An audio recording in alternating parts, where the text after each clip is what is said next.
Hi guys, welcome to our channel advocate unplug. Guys, आज हम बात करेंगे ऑर्डर 1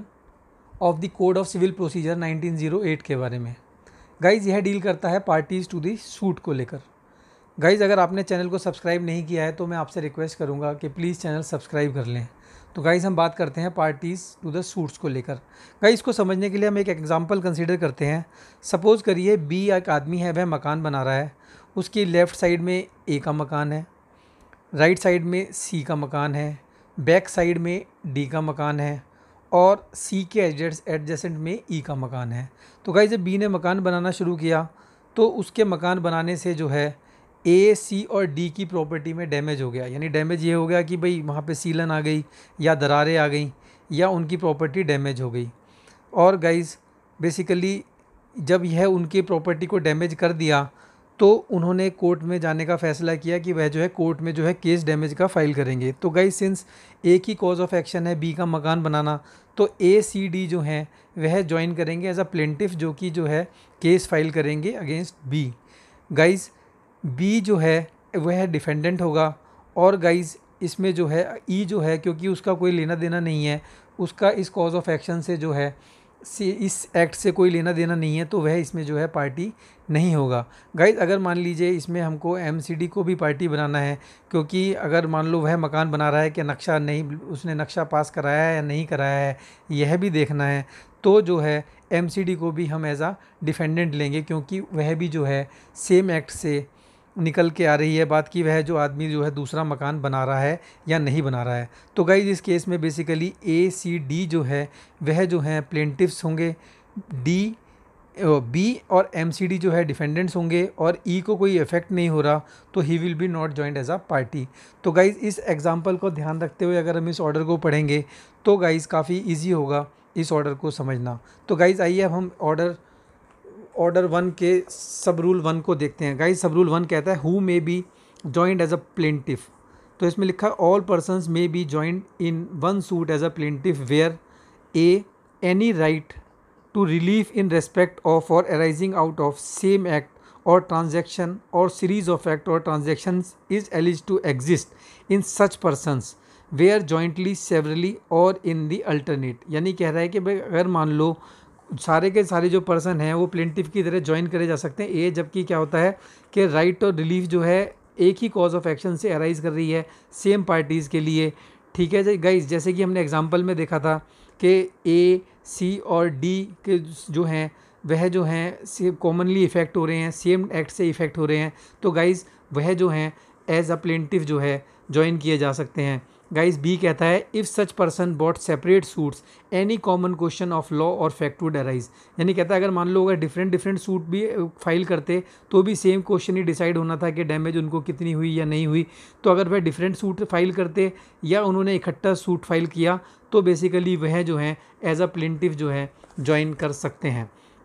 तो गाइज, ऑर्डर 1 कहता है कि जो पार्टियां जो कि अगर मान लो इफेक्टेड हो रही हैं एक ही कॉज ऑफ एक्शन से, वह सारी की सारी जो हैं जॉइंटली जो हैं एज अ केस जॉइंट की जा सकती हैं एज अ प्लेंटिफ। गाइज, अब हम बात करते हैं रूल 2 के बारे में। सब रूल 2 जो है वह कहता है power of the court to order separate trials. Guys, ये कहता है कोर्ट के पास पावर है कि वह सेपरेट ट्रायल भी ऑर्डर कर सकता है। Where it appears to the court that any joinder of plaintiffs may embarrass और delay the trial of the suit, the court may put the plaintiffs to their election or order separate trials or make such order as may be expedient. Guys, basically कहता है अगर मान लो court को लगता है कि मान लो ये पार्टीज़ का ज्वाइन करना जो है इसकी वजह से डिले होगा ट्रायल का, तो कोर्ट जो है पार्टीज़ को कह सकता है कि जो आप जो है सेपरेट ट्रायल कर लें। बेसिकली अगर मान लो टाइम जो है ज़्यादा लगेगा तो जो है कोर्ट कहेगा कि आप जो है सेपरेट सूट भी फाइल कर सकते हैं। गाइज, इसका रूल 3 कहता है who may be joined as defendant. Sub rule 3 कहता है who may be joined as defendants. तो गाइज, ये कहता है all persons may be joined in one suit as defendants where,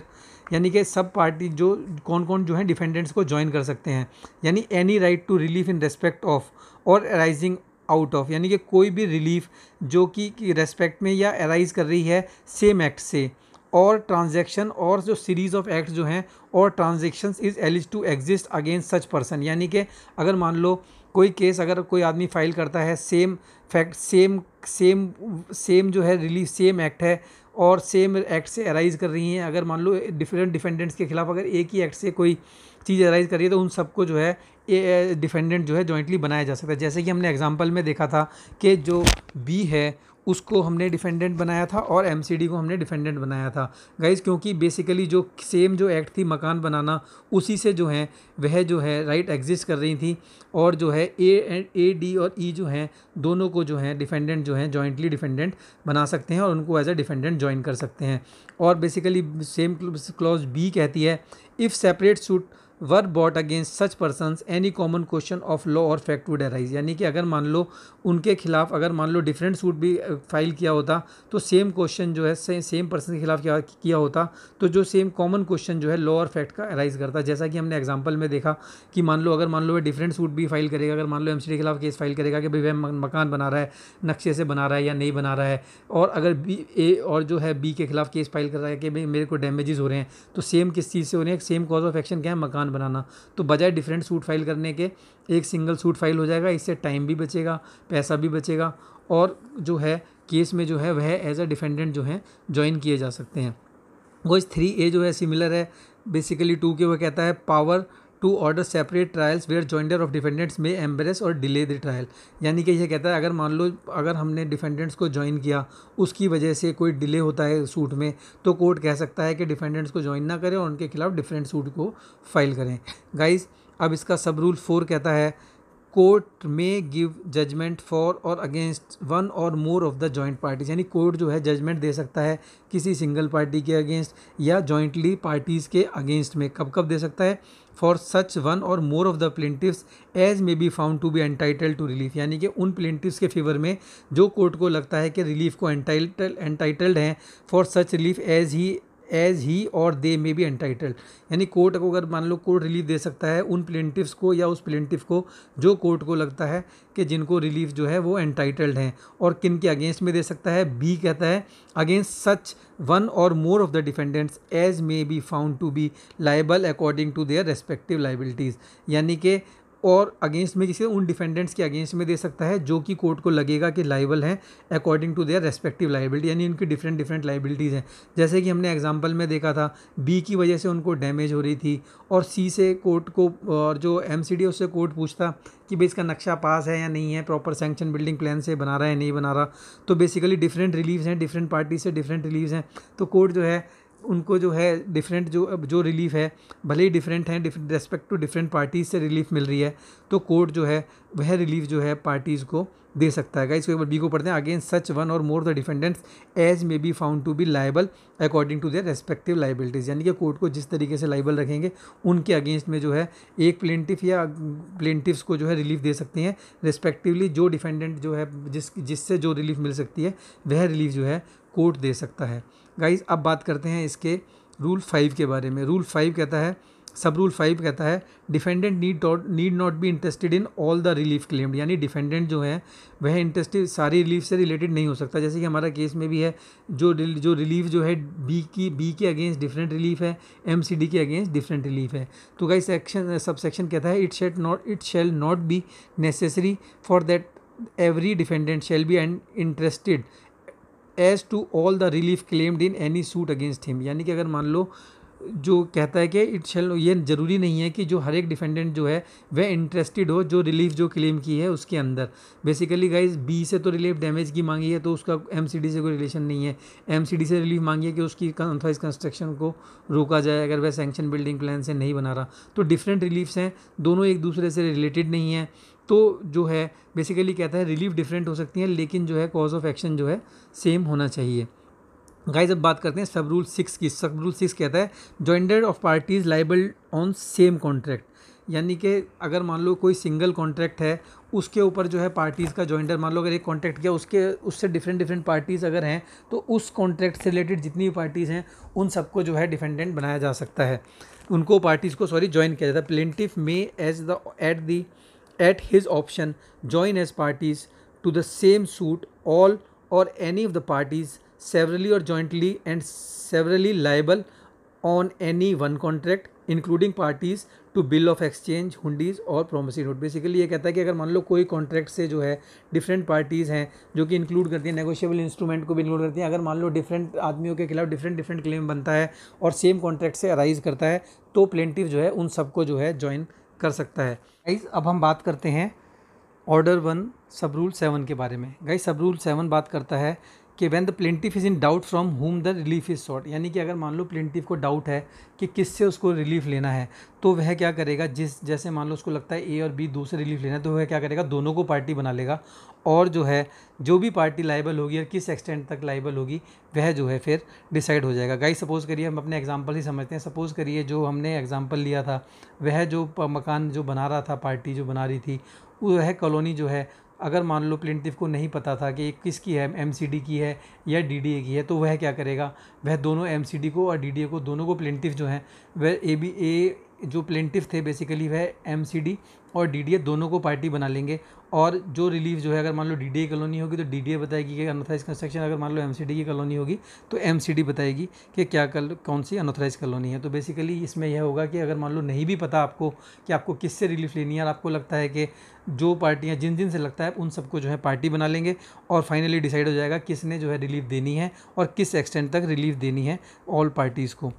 guys अब हम बात करते हैं सब रूल 8 के बारे में, जो कि बात करता है रिप्रेजेंटेटिव सूट के बारे में। गाइस बेसिकली इसको हम एक एग्जांपल से समझते हैं। सपोज़ करिए कि मान लो एक बिल्डर ने मकान, एक मल्टी स्टोरीड बिल्डिंग बनाई जिसमें 300 या 400 फ्लैट थे और उसने मार्च में पोजेसन देना था और उसने किसी को भी पोजेसन नहीं दिया। तो गाइस इसमें एक तो कंडीशन ये हो सकती है कि हर आदमी अपना सेपरेट सूट फाइल करे, और दूसरा हो सकता है कि मान लो किसी एक को रिप्रेजेंटेटिव बनाए और वह जो है केस फाइल करे, क्योंकि सेम कॉज ऑफ एक्शन है और सेम इंटरेस्ट है पार्टीज़ का, तो और बहुत सारी पार्टीज़ हैं। तो गाइज़ इसको बेसिकली जो है सब रूल 8 जो है इसी से डील करता है कि मान लीजिए अगर मान लो बहुत सारी पार्टीज़ हैं और सेम इंटरेस्ट है गाइज़, तो सब पार्टियां जो है कॉमनली जो है केस को नोटिस देने के बाद में कोर्ट से परमिशन लेके जो है वह जो है पार्टी जो है सिंगल जो रिप्रेजेंट कर रही है वह जो है केस को फाइल कर सकती है। तो गाइज़ अब हम इस सब रूल के बारे में पढ़ते हैं। सब रूल 8 कहता है 1 पर्सन मे सू और defend on behalf of all in same interest, यानी कहता है कोई भी एक आदमी जो है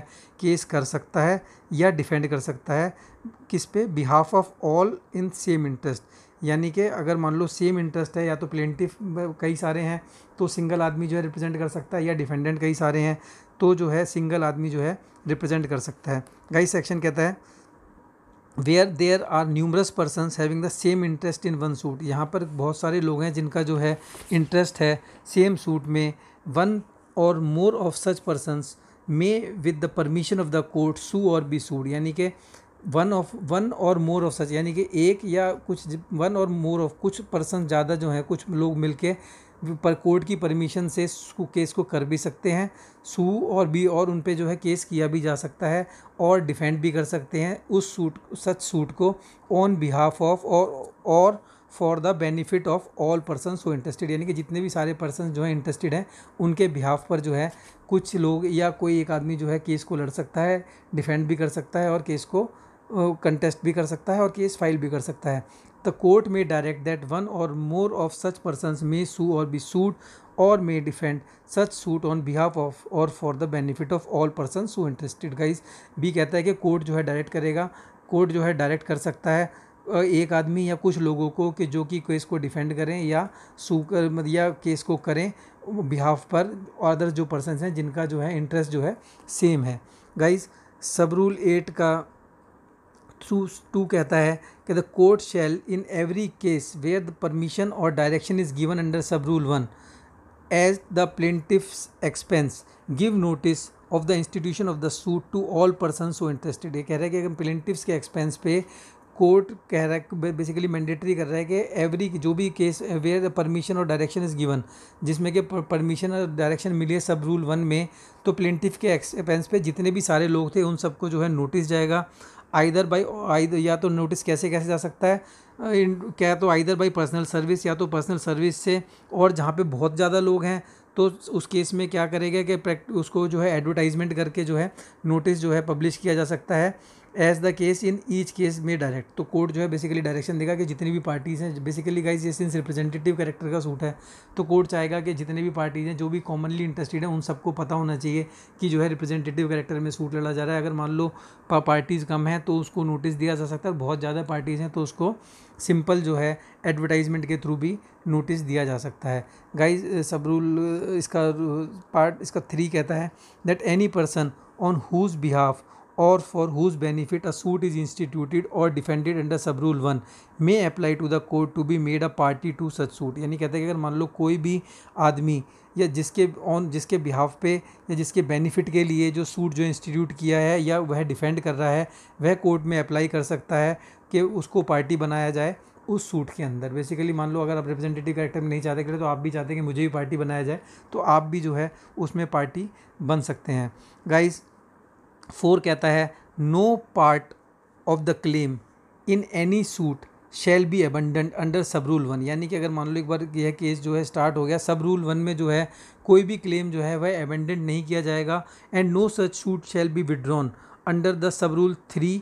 of rule 1 of order 23। Basically order 23 withdrawal of suit के बारे में बात करता है। ये कहता है कि और उसमें और कोई जो सूट जो है विड्रॉ नहीं किया जाएगा जो कि ऑर्डर 3 सब रूल 1 में दिया हुआ है। एंड नो एग्रीमेंट, कोई एग्रीमेंट कंप्रोमाइज़ का या satisfaction shall be recorded in any such suit under rule 3 of the order. मतलब कोई भी जो है कंप्रोमाइज़ या एग्रीमेंट जो कोई सेटिस्फैक्शन जो है बेसिकली किसी तरीके का कंप्रोमाइज़ नहीं होगा, सूट को विड्रॉ नहीं करेगा, इस तरीके का कोई भी काम जो नहीं होगा जैसा कि सब रूल 3 में अंडर रूल 3 जो है ऑर्डर रूल 3 के अंदर जो दिया हुआ है। अनलेस द कोर्ट हैज़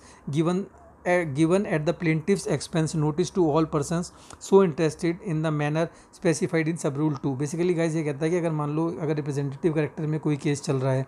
तो कोई सूट को विड्रॉ नहीं करेगी पार्टी, बेसिकली विड्रॉ नहीं कर सकता जो रिप्रेजेंटेटिव कैरेक्टर में लड़ रहा है, या कोई भी जो है कंप्रोमाइज़ नहीं कर सकता, या इवन में विड्रॉल का दिया हुआ है जैसे कि सूट को विड्रॉ किया जा सकता है कि ग्राउंड पे कि भाई सर्टेन दिए हुए कि भाई डिफेक्ट था, फॉर्मल डिफेक्ट था किसी तरीके, इस ग्राउंड पे जो है डिफेक्ट वह जो है विड्रॉ नहीं कर सकता, बशर्ते उस कंडीशन में कर सकता है जब जितनी भी जो पार्टी हैं सबको जो है वह जो है नोटिस दे और जो पर्सन जो इंटरेस्टेड हैं उनको सबको जो है नोटिस दिया जाए जैसा कि सब रूल 2 में दिया हुआ है। तो गाइज़ अगर मान लो आपने रिप्रेजेंटेटिव कैरेक्टर में सूट को आप कंटेस्ट कर रहे हैं तो आप जो है सूट को ना तो अबेंडन कर सकते हैं ना उसमें कोई कंप्रोमाइज़ कर सकते हैं। गाइज़